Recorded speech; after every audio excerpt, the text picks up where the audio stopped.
Magandang araw po Sir Von at sa mga listeners. Tawagin niyo na lang po akong Enzo. 37 years old ako at nagtatrabaho bilang isang construction supervisor. 7 taon ko nang ginagawa ang trabahong ito. At sa trabaho ko po ay palipat-lipat ako ng lugar. Kadalasan ay linggo o buwan lang ang tinatagal ko sa isang lugar, tapos lilipat na naman. Madalas ay sa mga probinsya ako. Pupunta ako sa mga yon para tumingin at i-check ang mga existing o potential na mga project. Ang trabaho ko po ay simple lang kung tutuusin, pero sanayan lang talaga. Dahil nga palipat-lipat ako, nasanay na rin akong iba-ibang tao ang nakakasalamuha. Madalas ay yung mga trabahador at mga engineer sa site na hawak ko. Marami-rami na rin akong napuntahang lugar. Halos naikot ko na ang buong Luzon at Mindanao. Pero sa dami ng probinsyang napuntahan ko, ay may isa doon ang nag-iwan sa akin ng kakaibang marka. Hindi ko yon makakalimutan. At iyon po ang ibabahagi ko sa inyo. Ito yung assignment ko sa Cagayan de Oro na nangyari noong 2022. Hindi ko naman sinasabing delikado ang lugar. Sa totoo lang, tahimik at napakaganda ng CDO. Pero minsan, sa likod ng katahimikan ay may nagtatagong ingay. At dahil doon, ay malinaw kong naaalala ang isang gabi na ayoko nang maulit pa.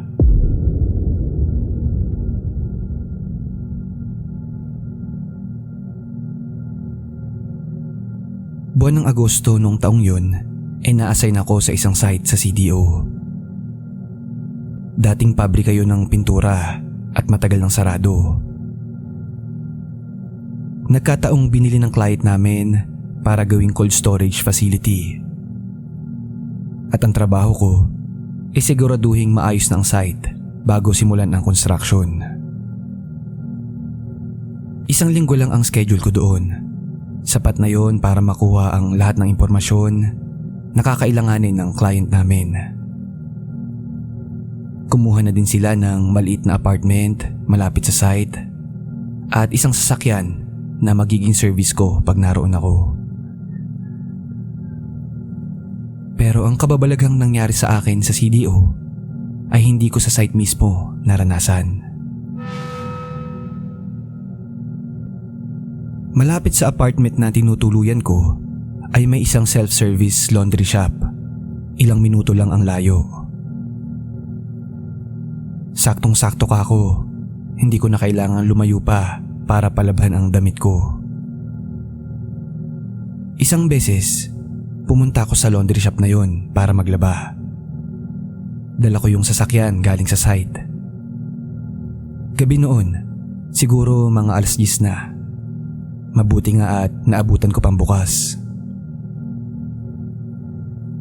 Pagdating ko doon sa laundry shop, halos wala ng tao. Ang bantay lang ang nakita ko. Lalaki yung bantay at tahimik lang siya noon. Mukhang pagod na rin sa buong araw na shift. Pagpasok ko, tumango siya at itinuro yung bakanting washing machine. Walang ibang customer kundi ako. Habang umiikot na yung damit ko sa washing machine, may napansin akong kakaiba sa paligid. Oo, malinis at maayos ang lugar. Pero parang may kakaiba talaga sa pakiramdam. Malamig naman ang simoy ng hangin, pero parang mainit ang pakiramdam ko. Hindi ko maipaliwanag kung bakit. Basta parang may mabigat sa paligid. Ilang minuto pa, napansin kong tumayo ang bantay at pumasok sa staff room. Naiwan akong mag-isa sa loob ng shop.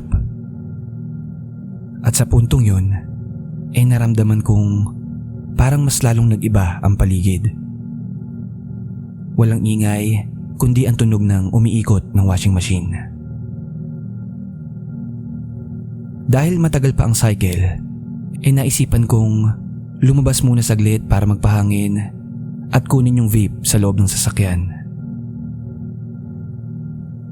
Malamig na ang hangin sa labas, madilim na rin ang paligid.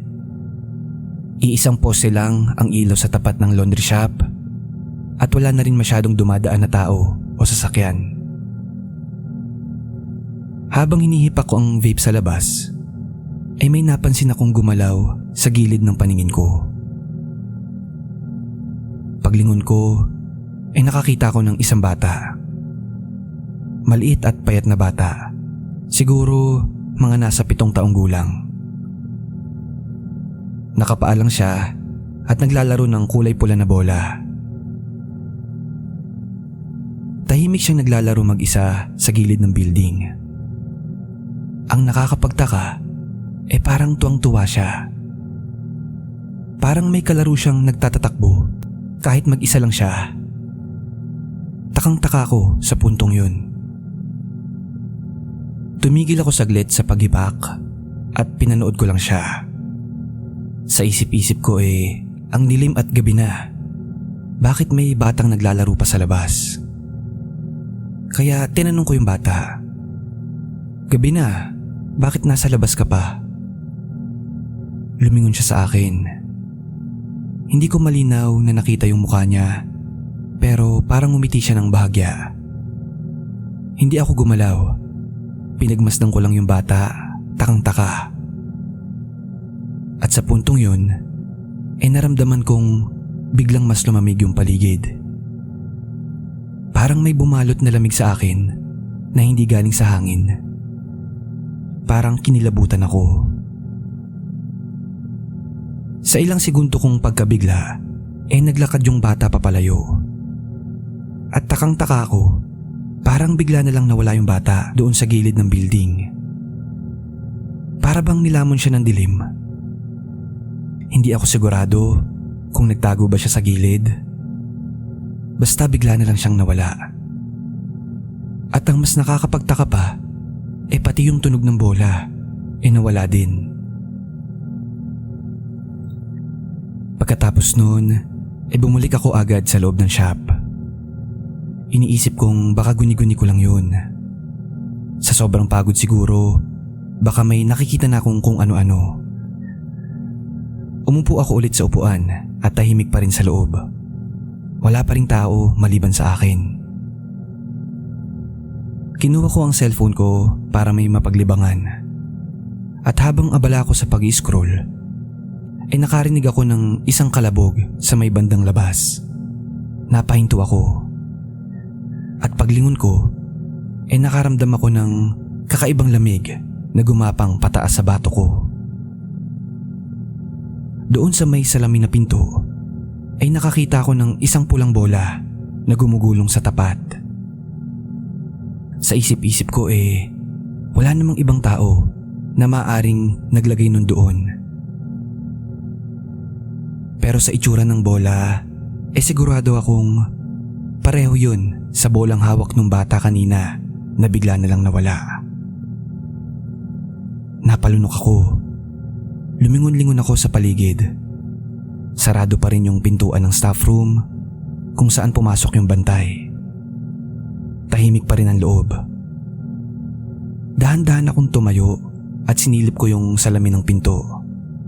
Pero hindi ako lumabas. At sa pagsilip kong yun, wala na yung bola.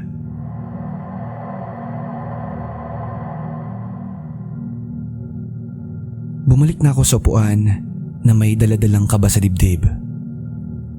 At pakiramdam ko rin kakaiba na ang nararamdaman kong lamig sa loob ng laundry shop. At sa unang pagkakataon, sa loob ng 7 taon ng pagtatrabaho ko, noon lang ako nakadama ng ganoong klaseng kaba. Sa mga panahon na yun, isang bagay lang ang tumatakbo sa isipan ko. Parang hindi ako nag-iisa sa loob ng laundry shop, maliban doon sa bantay. Pilit kong nilabanan yung takot ko. Nag-cellphone lang ako para maiba ang atensyon ko. Pero yung mga kamay ko ay hindi ko mapigilan sa panlalamig. Parang hindi na ako makakilos ng normal. Naiisip ko pa rin yung bola. Sigurado akong pareho ito sa hawak ng batang nakita ko sa labas. Pero ba't naandun yung bola? Wala naman yung bata. Ilang saglit lang ay lumabas na ulit yung bantay mula sa staff room. Tumayo siya sa harap ng pintuan saglit. Tumingin sa akin na parang nagtataka. Nagkatitigan kami. Gusto ko sana siyang tanungin agad, pero pinigilan ko muna yung sarili ko. Ayokong isipin niya na natatakot ako. Tahimik ko lang hinintay yung labahan ko, pero sa puntong yun, halos hindi na ako makahinga dahil sa kaba. Habang hinihintay kong matapos yung dryer, nagsalita yung bantay nang hindi ko inaasahan. Sabi niya ilang minuto na lang daw at magsasara na sila. Hinihintay lang niyang matapos ko yung labahin. Tumango lang ako at nagmadali kong kinuha yung mga damit mula sa dryer. Isa pa gusto ko na rin talagang umalis sa lugar na yun. Habang nagmamadali akong magtupi ng mga damit, tinanong ko siya ng pabiro para lang gumaan ang pakiramdam ko. Sabi ko bakit ganun yung mga bata dito? Gabing-gabi na naglalaro pa sa labas. Biglang kumunot yung noo niya. Tumigil siya sa ginagawa at seryoso akong tinignan. Walang bata dito, sir. At isa pa, hindi rin ho talaga ako taga rito. Yun ang sabi niya. Dagdag pa niya reliever lang daw talaga siya doon dahil wala pa yung totoong naka-duty na bantay. Habang nagsasalita siya, tumigil siya saglit. Parang nag-iisip kung itutuloy ba niya ang sasabihin niya. Sa puntong yun kinuwento niya sa akin na ang kinatatayuan ng laundry shop daw na yun ay dating purinarya. Kaya minsan daw ay may mga nakikita o nararamdaman ang mga customer na hindi alam kung saan galing.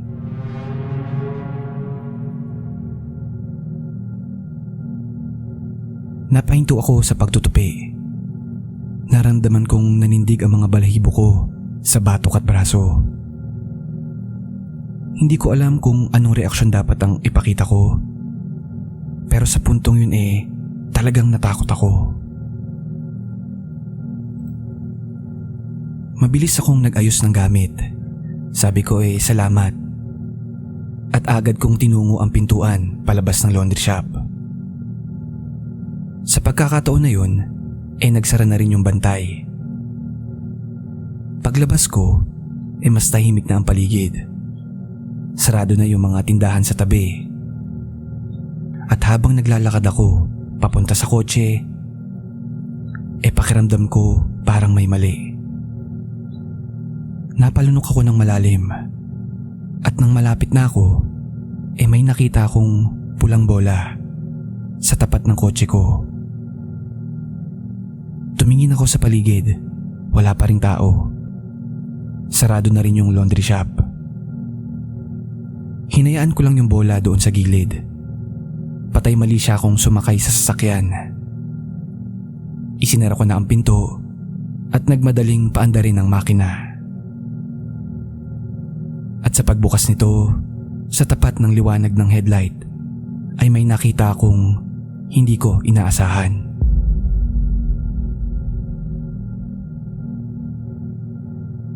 Ang batang nakita ko kanina ay nakatayo, ilang hakbang mula sa harap ng sasakyan. Pero ngayon, mas kita ko na ng malinaw ang kanyang muka. Maputla, marumi, at sugat-sugat ang kanyang noo hanggang pisngi. Nakatitig siya sa akin, hawak ang parehong pulang bola. Hindi ako nakagalaw. nanginginig ang mga kamay ko na nakapatong sa manibela. At ilang saglit pa, dahan-dahang ngumiti ang bata. Pero ito yung tipong ngiti na hindi dahil sa kasiyahan. Parang ngiti na galing sa kadiliman.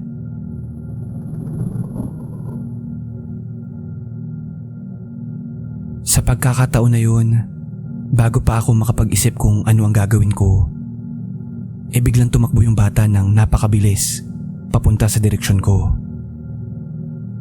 Nanlaki ang mga mata ko kasi akala ko babangga siya sa kotse. Pero wala akong narinig na tunog. Sa sandaling yun, nilunok ko ang kaba ko at bumaba ako ng sasakyan. Inisip ko baka kung napano na yung bata. Mabilis kong inikot para i-check kung may tama ba yung kotse o nandun ba yung bata. Walang anumang bakas na may bumangga sa kotse. Kinakabahan akong bumalik sa sasakyan noon. Nanginginig ang mga tuhod ko. Inisip kong guni-guni ko lang o may kung anong naglalaro lang sa imahinasyon ko. At bago pa ako bumalik sa loob ng kotse, nakarinig ako ng isang matinis na tawa sa may bandang likuran ko. Parang tawa ng batang gustong makipaglaro.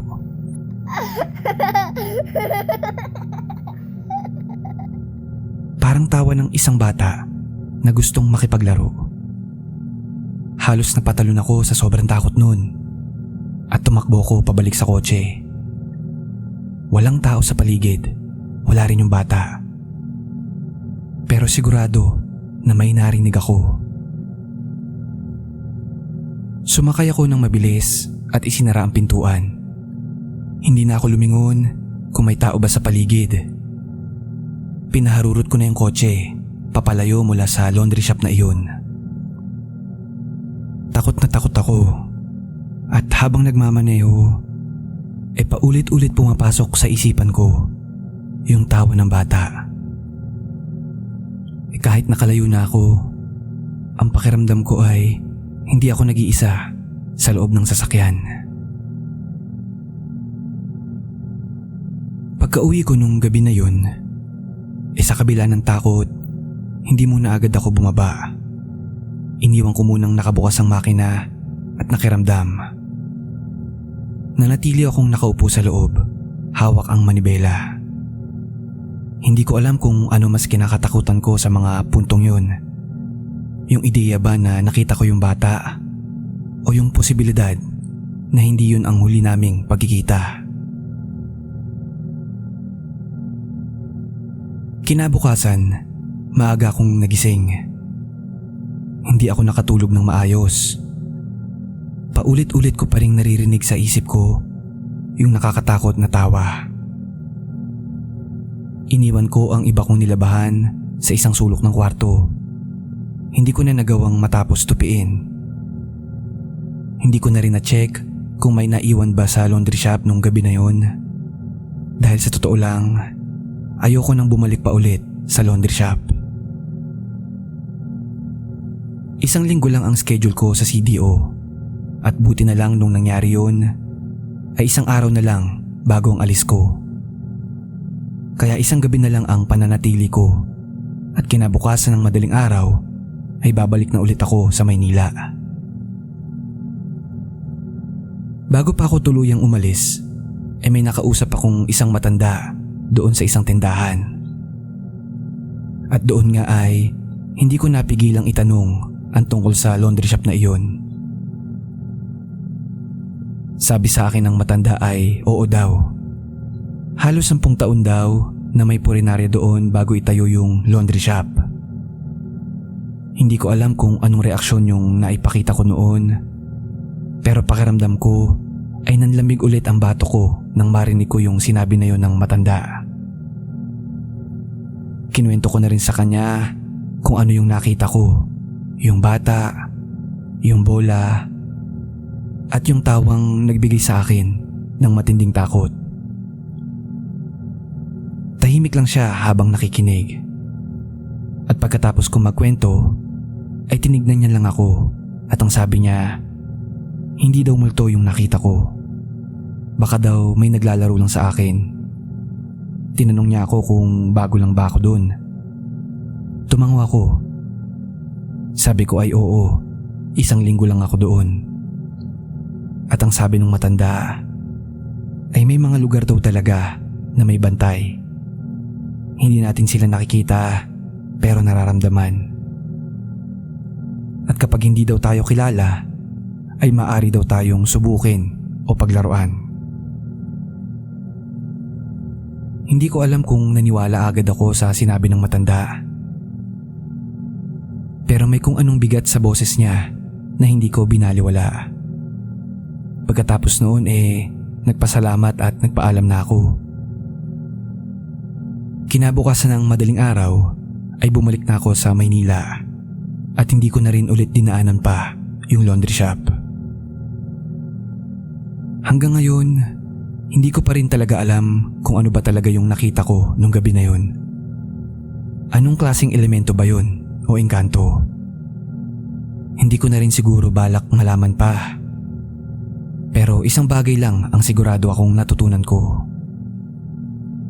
Hindi man ako naniniwala sa mga multo, pero sa mundong ito ay may mga ibang nilalang talaga na naninirahan bukod sa atin.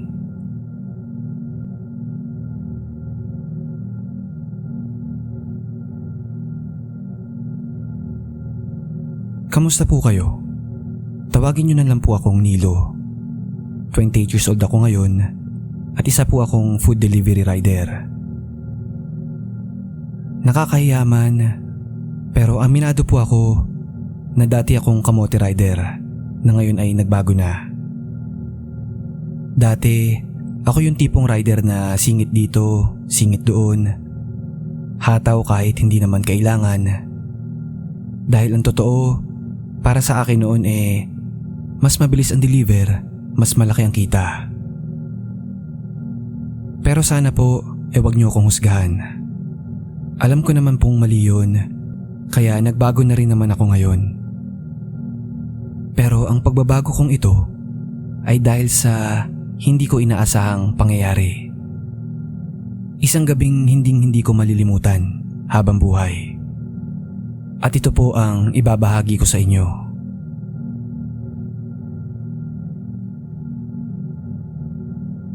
...2022 nang mangyari ito. Halos katatapos pa lang ng pandemya, kaya napakalakas ng delivery. Noong mga panahong iyon, gabi-gabi akong bumabiyahe. Huling trip ko palagi mga bandang alas 11 hanggang alas 12. Pinakagustong parte ko yun ng trabaho ko. Kasi tahimik na ang daan, malamig na ang hangin, at wala ng traffic. May isang ruta akong gustong-gusto noon. Isang mahaba at dire-diretsong kalsada sa gilid ng Talahiban, doon sa May Molino. Halos walang ilaw doon at walang mga bahay. May mga truck na dumadaan at mangilan-ngilang mga tricycle. Paborito ko talaga doon. Doon ako humaharurot ng husto. Kabisado ko ang daan.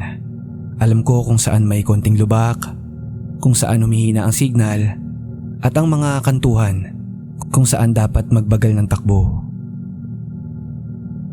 Pero kahit alam kong may mga delikadong parte, tuloy pa rin ang bilis ko. Para bang ang pagmamaneho ng mabilis nagbibigay ng adrenaline sa katawan ko noong mga panahon na yun. Pero dahil sa isang gabi ay nagbago ang pag-uugali kong ito.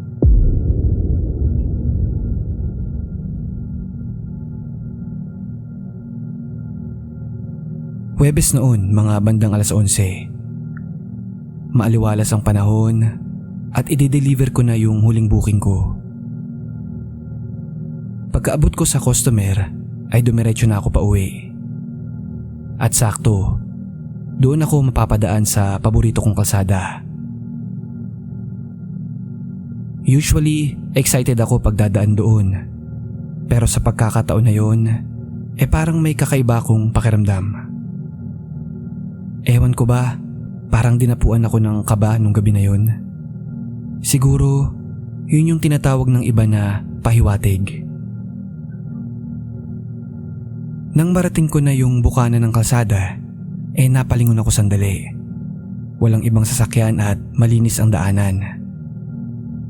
Kaya syempre, kagaya ng nakagawian ko, binilisan ko ang takbo. Isang iglap ay umabot ako ng 120. Ang sarap sa pakiramdam ng tunog ng makina ng motor na sumasabay sa malakas na salubong ng hangin. Pero habang papalapit ako sa bahagi ng daan kung saan may kaunting kurbada, kung saan dapat magbagal, doon ako may unang napansin. Sa kaliwang gilid ng kalsada, sa tapat ng isang abandonadong bahay, parang may kung anong nakatayo. Madilim doon, pero naaninag ko siya kahit medyo malayo pa ako. Puti ang suot niya. Medyo tinitigan ko pa nga kasi kako baka ilusyon lang ng headlight ko.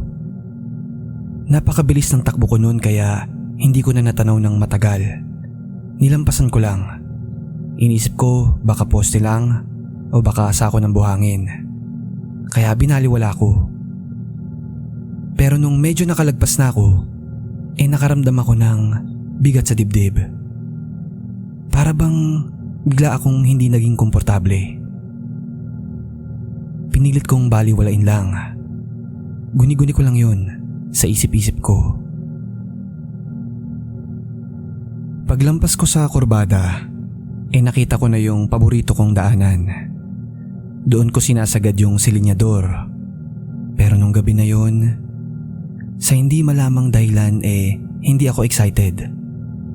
Parang kinakabahan ako. Siguro dahil sa sobrang katahimikan ng paligid. Pero syempre sa kabila noon, pinihit ko pa rin yung silinyador para humarurot.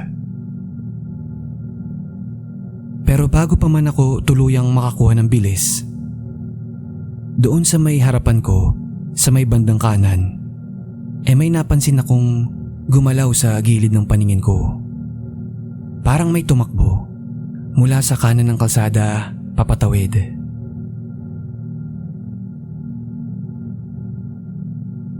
May pagkakulay puti ang damit na mahaba ang buhok. At onting saglit pa ay dumiretso siya papunta sa harapan ng motor ko. Sa isang iglap, pakiramdam ko bumagal ang oras. Ang tindi ng kaba ko noon. Papalapit na siya sa motor ko. Mababangga ko na yung babae. Ang instinct ko, pumreno agad ng malakas. Napakabig ako sa kaliwa, pero sa sobrang bilis ko, nawalan ako ng kontrol. Hindi umabot ang pagliko ko. Kumalabog ng malakas yung harapan ng motor ko at pakiramdam ko, tinamaan ko siya. Kasunod noon, dumulas ang motor ko. Dumaos-dos diretso papunta sa kaliwang bahagi ng kalsada. Rinig na rinig ko ang tunog ng pagkayod ng bakal sa semento. Ramdam ko din ang init at tapde habang sumasayad ang braso ko sa kalsada. Tumama ako sa gilid ng gutter. Sa pagkakaalala ko, tumilapon ako ng ilang talampakan ng layo sa motor at napahandusay ako sa gilid ng daanan. Nakipikit ako ng ilang segundo at tumaalo ng dibdib ko sa kaba. Amoy ko ang semento at ramdam ko ang kirot sa balat, sa tuhod at sa siko. Basag din yata ang salamin ng side mirror at may naramdaman akong parang mainit na likido sa may bandang balikat ko. Nagdudugo na pala. Pinilit kong umupo muna saglit. Nagpalinga-linga pero wala. Walang tao at wala rin yung babae. Walang tinamaan. Tumayo ako noon, nanginginig ang mga tuhod. At sa sobrang tahimik ng kapaligiran, pati huni ng kuliglig parang tumigil din. Sinilip ko ang motor Medyo nawasak ang gilid. Pero mas iniisip ko kung ano yung nangyari. Tumama ako sa babae. Sigurado ako. Pero nasan siya? Hindi ko na alam kung ilang minuto akong nakatulala sa daan. Pilit kong inuunawa kung ano yung nangyari. Baka ako nagkamali lang ako ng tingin. Pero hindi. May tumawid talaga. Tumakbo siya ng mabilis at puti ang damit. At sigurado akong hindi yun guni-guni lang. Ilang saglit pa, sa kabutihang palad ay may isang pickup na dumaan. Bumagal ang takbo at hinintuan ako sa gilid. May lalaking bumaba tapos tinanong ako kung ayos lang ako. Tumango lang ako. Pero nanginginig pa rin ang katawan ko sa mga puntong yun. Sa awa ng Diyos siya na mismo ang nag-alok na ihatid ako sa pinakamalapit na ospital. Tinayo lang muna namin ang motor sa gilid ng kalsada tapos sumakay na ako doon sa pickup niya. Sa loob ng sasakyan ay sinabi ko lang sa driver na out of control yung motor ko. Kasi wala naman akong nakita sa daan nung naghanap ako. Dahil kung meron man akong nabangga talaga doon, ay makikita ko yun sigurado sa kalsada. Kaya sa isip ko, paulit-ulit lang ang tanong. Sino yung tumawid na yun? Ano yung nakita ko? Pagdating sa ER, ginamot agad ang sugat ko. Gasgas sa braso at galos sa tuhod. Mabuti at wala akong major na bali na natamo. Simple lang ang paliwanag ko. Nadulas ako sa daan. Wala akong sinabi tungkol dun sa babae. Hindi ko alam kung dapat ko bang ikwento o kung may maniniwala ba sa akin kung ikwento ko man. Kinaumagahan, lumabas na ako ng ER. Medyo okay na ako. Nagbigay lang ako ng kaunting bayad doon sa naghatid sa akin at pagkatapos nun ay binalikan ko na yung motor. Hinatid ako ng ambulansya ng ospital. Buti na lang at meron akong health card. Yun yung ginamit ko pambayad ng bills. Kinabukasan din, dinala ko agad sa talyer ang motor. Hindi pa man ayos ang katawan ko, gusto kong maayos na agad yung motor. Gusto ko na ring bumalik sa trabaho. Habang ini-inspeksyon ng mekaniko ang motor, lumapit ang isang matandang lalaki doon sa talyer. Hindi ko siya kilala, pero may sinabi siya na tumimo sa akin. Tinanong niya ako kung gabi din daw ba ako na aksidente. Doon sa may kanto ng Molino sa may Talahiban. Napatingin ako sa kanya at tumango lang ako.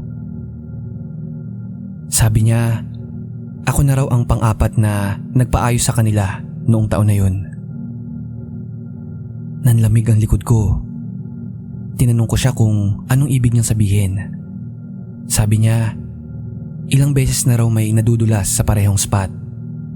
Iba't ibang rider, pero pare-pareho daw ng kwento. Tapos nun kinuwento ko yung naranasan ko. At ganun din daw ang kwento ng ibang rider na nagpaayos sa kanila. Walang lubak, wala namang nababangga, pero may nakikita raw na babaeng tumatawid doon. Maswerte pa nga daw ako. Yung iba daw mas malala ang tinamong aksidente. Hindi raw siya sigurado kung anong meron doon. Pero may matagal ng balita sa lugar na yun. Kahit gusto kong isiping baka nagkataon lang, hindi ko po talaga maitatanggi yung nakita ko.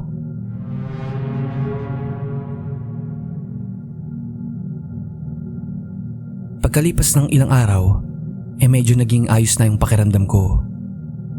Hindi pa tuluyang magaling ang mga galos, pero bumalik na ako sa pagdi-deliver.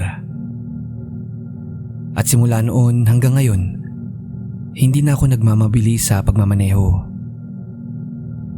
Pero nadaan pa rin ako sa ruta na yun, wag lang sa 10 oras ng gabi. Dahil sa pangyayaring yun, natuto na ako na kahit kailan talaga hindi maganda ang pagharurot sa lansangan.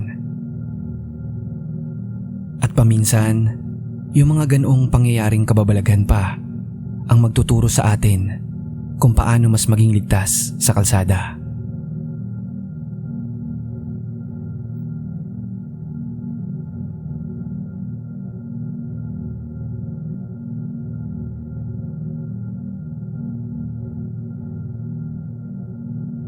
Magandang araw po, Sir Von, at sa lahat ng mga nakikinig. Ako nga pala si Mark. Taga-Pasig po ako, 36 years old, may asawa at isang anak. Ang trabaho ko po ay property agent. Kaya sanay akong makipag-usap sa iba't ibang klase ng mga tao araw-araw. Ang ibabahagi ko po ay isang karanasan ng pagiging mapuso ko, lalo na pagdating sa pag-iinom, na hanggang ngayon ay hindi ko pa rin nakakalimutan. Nangyari ito noong 2015. Bagong kasal pa lang kami noon ng misis ko, at bilang celebration ay napagdesisyonan naming magbakasyon sa probinsya niya doon sa Romblon. Siya po talaga ang tubong probinsya. Ako naman ay lumaki dito sa Maynila. Kaya masasabi mong hindi ako sanay sa buhay at mga kwentong probinsya. Pagdating namin sa Romblon, napansin ko agad ang kaibahan ng buhay doon kumpara dito sa Maynila. Tahimik, sariwa ang hangin, berde ang paligid, at napakasimple lang ng mga tao. Halos magkakakilala silang lahat. At kita mo na malapit sila sa isa't isa. Doon po kami tumuloy sa bahay ng lolo ng asawa ko. Gawa iyon sa kahoy at pawid. Tipikal na bahay probinsya. At pagpasok ko pa lang, naamoy ko agad ang preskong amoy ng mga kahoy at dahon na parang bagong ulan. Buong araw kaming namasyal noon. Dinala ako ng misis ko sa bukid nila kung saan may tanim silang palay at nyog. May maliit ding sapa sa di kalayuan. Doon naman naglalaba ang ilang mga taga doon. Nakita ko rin noon kung paano sila magluto gamit ang kahoy. Nakakapanibago para sa akin ang lahat, pero nagustuhan ko po ang payak na pamumuhay doon. Pagsapit ng gabi, nagsalo-salo kami para sa hapunan. At pagkatapos noon, naglabas sila ng ilang bote ng alak, pati lambanog. Hindi ko na matandaan kung ilang baso ba ang nainom ko noon. Pero ang alam ko lang, habang tumatagal ang gabi, mas lumalakas ang tawanan at kwentuhan. Doon ko na rin unang narinig ang kwento tungkol sa malaking puno ng balete doon sa likuran ng bahay ni Lolo. Habang nagkakatuwaan kami, napansin kong medyo naging seryoso sila nang mabanggit ang puno na yon. Marami raw kasing naniniwala na may nakatirang engkanto o mga nilalang na hindi nakikita doon. At ang sabi nga kailangan daw maging maingat kung dadaan o lalapit ka doon, lalo na kapag gabi.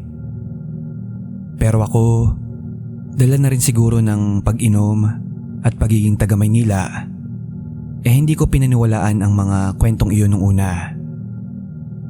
Naging mapusok po ako, at sa totoo nga parang hinamon ko pa sa isip ko ang mga kwento ng matatanda na yon. Natatawa lang ako habang tinitignan ang mga seryoso nilang muka. Sa isip ko para bang napaka-imposible naman na may ganong nilalang na naninirahan sa puno. At habang lumalalim ang gabi, mas lalo pa akong tinamaan ng alak at naging mapusok.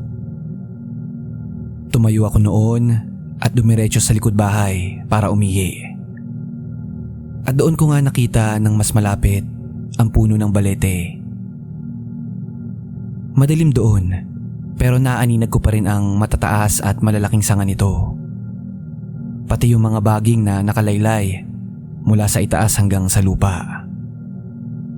Sa sobrang laki nito, parang may kakaibang presensya talaga yung puno. Pero ako, sa pagkakataon na yon tinawanan ko lang.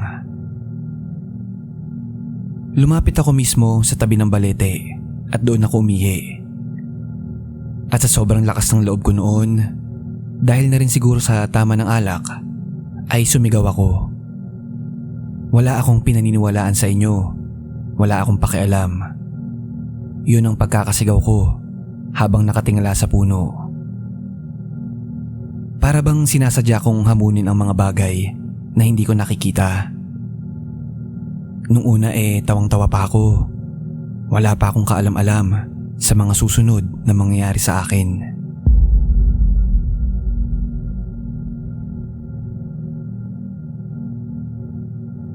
Pagkatapos noon, bumalik na ako sa loob ng bahay.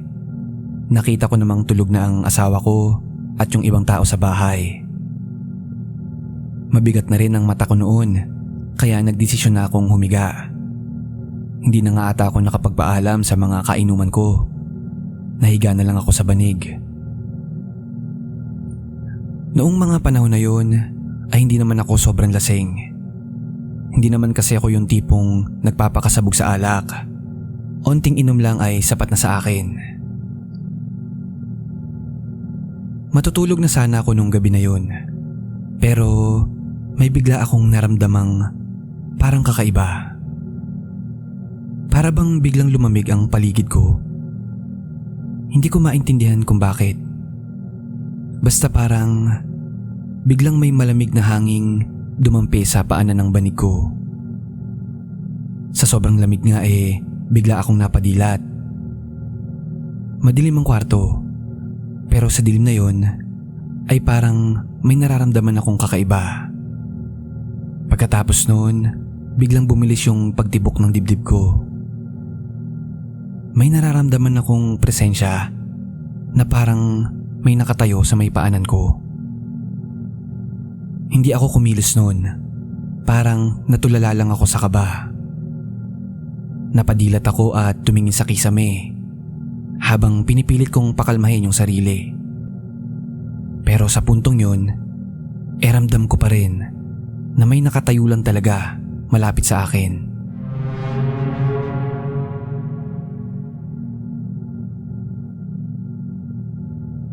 Ilang saglit pa, sinubukan kong bumangon para tignan kung sino o ano yung naroon. Pero walang tao. Walang kahit anong bagay ang nandun sa paanan ko. Madilim pa rin at tahimik. At sa isang iglap, mas naging mabigat pa yung nararamdaman ko. Napahawak ako sa dibdib at napabuntong hininga ng malalim. Sa totoo po, kahit hindi ako naniniwala sa mga kwento tungkol sa engkanto, sa mga sandaling iyon, bigla akong nagduda sa sarili kong paniniwala. Inisip ko na baka dala lang ng lambanog, kasi first time ko rin makatikim noon. Opo Sir Von, alam kong uminom ako nung gabi na yon. Pero hindi sobra, kasi malinaw ko pa rin naaalala. Kaya sa puntong yun, pinilit ko na lang baliwalain yung pakiramdam. Pero sa loob-loob ko, sa kauna-unahang pagkakataon, naramdaman kong baka nagkamali ako sa ginawa kong paghamon sa kung anuman ang nasa puno ng balete na yun.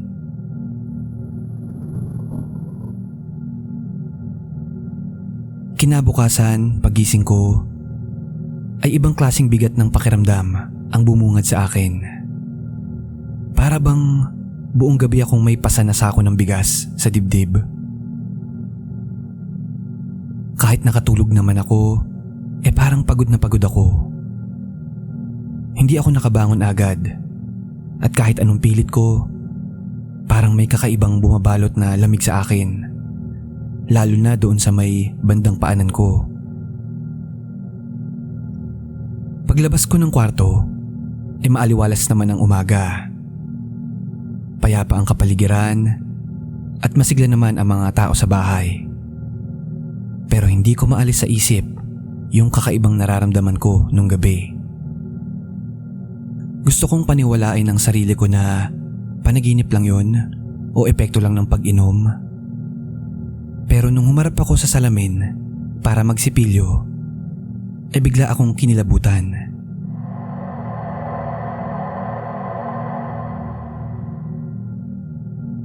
Hindi ako makatitig ng diretso sa sarili kong refleksyon. Parang may mali sa itsura ko. Sa puntong yun hindi na ako mapakali. Bumaba ako agad at lumabas ng bahay para lumanghap ng sariwang hangin. Pero kahit ang simoy ng umaga ay hindi rin matanggal ang bigat sa pakiramdam ko. Habang kumakain kami ng almusal, tahimik lang ako. Pilit kong iniisip na normal lang ang lahat ng nangyayari. Pero sa pagkakataon na yun, nagsimula na akong makarinig ng mga mahihinang tunog na hindi ko maintindihan. Bukod doon, para bang pakiramdam ko may gumagalaw sa kisame. Minsan naman, parang may kumakaluskos sa ilalim ng sahig. Tumingin ako sa ibang kasama ko sa bahay. Pero parang ako lang ang nakakarinig ng mga yun. Hindi ko muna yun sinabi sa kahit kanino sa kanila. Kahit sa asawa ko, pinakiramdaman ko muna yung sitwasyon. Buong araw akong parang balisa. Kahit saan ako magpunta, parang may nakamasid sa akin mula sa malayo. Sa bawat hakbang ko, parang may sumusunod. Hindi ako makatingin ng matagal sa iisang lugar. Kasi sa gilid ng mga mata ko, parang may aninong gumagalaw. Pero sa tuwing lilingunin ko naman, wala akong nakikita. Pero sa puntong yun, dun na ako nagsimulang unti-unting kabahan. Pagsapit ng gabi, lumabas muna ako para bumili sa tindahan. Madilim na ang kalsada noon. Habang naglalakad ako, nagyosi ako para kumalma. Tahimik ang paligid, walang ibang tao sa labas. Pero habang inihitit ko ang sigarilyo, bigla kong naramdaman ulit yung kakaibang lamig na parang dumampi sa bato ko. Tumigil ako sandali at tumingin sa paligid. Wala naman akong nakitang kakaiba sa umpisa. Pero sa di kalayuan, sa gitna mismo ng kalsadang dinadaanan ko, ay may isang hugis ng tao na nakatayo. Madilim ang paligid, kaya hindi ko agad napansin. Pero habang lumalapit ako ng dahan-dahan, mas naging malinaw yung imahe. Hindi ito gumagalaw, nakatayo lang ng diretso. Yung kamay niya ay nakalaylay lang sa gilid ng katawan. Pero nung tinitigan ko pa ng mas mabuti, saka ako kinilabutan ng todo. Wala itong ulo.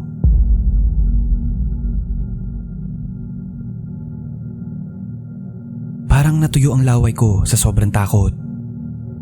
Nandigas sa mga binti ko at hindi ako agad makakilos. Tinitigan ko lang siya. Umaasa akong panandalian lang yun at mawawala rin. Pero ilang segundo pa, hindi pa rin siya gumagalaw.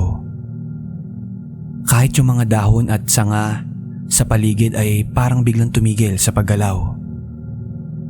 Parang huminto ang buong mundo sa harapan ko. Hindi ko alam kung paano, pero nagkaroon ako ng lakas para tumalikod at tumakbo ng napakabilis pabalik sa bahay. Nanginginig ang buong katawan ko noon. Halos hindi ako makahinga sa sobrang kaba. Pagdating ko sa bahay, agad akong naupo sa sahig. Hindi ko na alam kung totoo ba ang nakita ko o nasisiraan na ako ng bait. At simula noon, nagsimula na akong makakita ng kung ano-ano. Pagpasok ko sa kwarto, kahit nakapikit na ako sa kama, parang may nakikita akong mga aninong gumagalaw. Pag binuksan ko naman ang mga mata ko, parang biglang nawawala ang mga bagay na nasa harap ko. Minsan, parang may naririnig akong mga bulungan na hindi ko maintindihan. May pagkakataon naman na parang may humihinga ng malapit sa akin kahit walang ibang tao.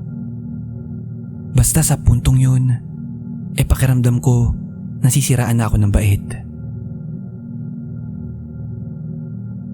Hindi na ako nakatulog ng maayos ng gabi na yun. At kinabukasan, hindi ko na rin nagawang kumain. Hindi ako nagkwento kahit kanino. Pero nung bago magtanghalian, napansin na nila yung pagbabago sa akin. Akala nila ay may sakit lang ako. Pero kahit ako mismo, alam ko na may kakaiba nang nangyayari sa akin.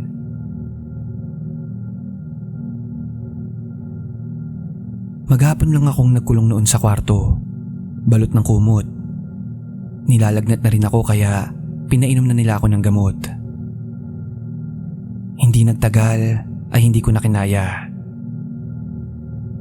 Nanginginig na ako noon mag-isa sa kwarto noong hapon. Balisang balisa. Pumasok ang asawa ko at nakita niya akong umiiyak. Maya-maya ay nataranta na siya bigla. Ang mukha ko raw ay punong-puno ng mga butlig na kulay pula. Parang mga pigsa. At ang balat ko ay nagsusugat-sugat na rin. Agad niyang tinawag si Lola. At doon ay kinuwento ko na sa kanila ang ginawa ko nung nakarang gabi. Kung paano ako sumigaw at umihi doon sa may puno ng balete. Agad-agad nung gabi na yon, ay dinala ako ni Lola sa bahay ng isang matandang babae na malapit lang din sa lugar namin. Halos hindi ako makalakad ng maayos papunta doon. Parang ang bigat-bigat na mga binti ko. Akay-akay ako ng mga bayaw ko papunta doon sa bahay ng matanda. Pagdating namin, ay pinaupo ako ng matanda sa gitna ng bahay nila. Hindi siya nagsasalita. Pero seryoso niyang tinitignan ang mga mata ko. Pinapikit niya ako at ilang saglit pa ay naramdaman ko yung malamig na langis na ipinahid niya sa may noo ko. Nung pinahid niya yun, ay parang medyo gumaan yung pakiramdam ko. Pero hindi pa rin naalis yung matinding takot. Hindi siya nagtanong sa akin, pero parang alam niya agad kung ano ang nangyari. Seryoso niyang sinabi sa biyenan ko na may nagalit daw sa akin at pinaglalaruan na daw ako sa puntong yun ng mga nilalang na hindi namin nakikita. Habang sinasabi niya yun, bumalik lahat sa alaala ko. Yung gabi na naghamon ako sa ilalim ng malaking balete. Doon ko unang naintindihan ang bawat ginawa ko. Napagtanto ko na hindi biro ang mga bagay na hindi nakikita ng mata.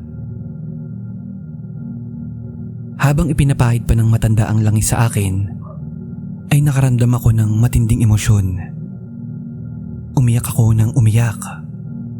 Hindi ko alam kung bakit, basta iyak lang ako ng iyak.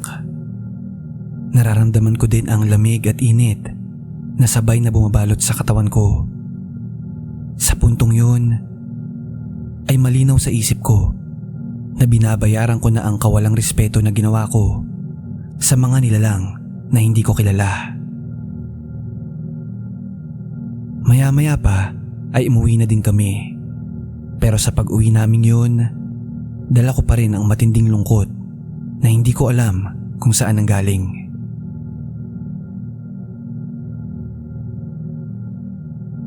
Kinaumagahan, maaga pa lang ay inaya na ako ng biyenan ko at ni Lola para bumalik sa bahay ng matanda. Hindi pa rin ganun kaayos ang pakiramdam ko. May pagod, mabigat pa rin ang ulo, pero mas malinaw na ang pag-iisip ko noon. Pagdating namin sa bahay, tahimik lang ang matanda at napansin kong naghahanda siya ng konting pagkain sa isang dahon ng saging. Itlog, kalamay at inumin. Sabi niya, iyon daw ang magiging alay sa mga nilalang ng kalikasan. Hindi raw yun para suyuin, kundi para ipakita daw sa kanila ang kababaang loob at paggalang. Pinahawak ito sa akin nung matanda at tinungo namin ang puno ng balete. Pero sa puntong yun, nung naroon na kami, hindi ko na nagawang titigan yung puno na katulad noong nakaraang gabi.